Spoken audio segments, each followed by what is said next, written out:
Splendor I smart 110 CC গর্তে পড়ে ring band হয়ে গেছে, ব্যান্ড হয়েছে, পুরা একবার ফেটে গেছে।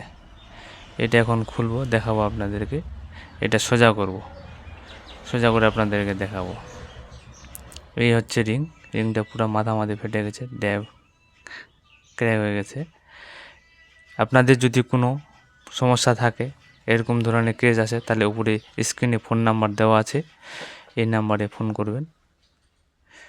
এই হচ্ছে রিং, এটা আমরা এখন কমপ্লিট করব। স্প্লেন্ডার আই স্মার্ট গাড়ি, যাই হোক কমপ্লিট করে এই মালটা সেটিং করব, দেখাবো কমপ্লিট করে আপনাদেরকে। এই হচ্ছে রিং, যাই হোক আমরা লেদে নিয়ে যাব। আমাদের কাজ হয়ে গেছে, ওই যে খালকুচা আছে ঝালাই করার জন্য, ঝালাই করছি যে এটা এখন পরিষ্কার করে সেটিং করব, দেখাবো আপনাদের সেটিং করে। এই আমাদের কাজ কমপ্লিট হয়ে গেছে। এই হচ্ছে রিং, হিট দিয়ে সোজা করে গ্যাস ওয়েল্ডিং করে কমপ্লিট করছে।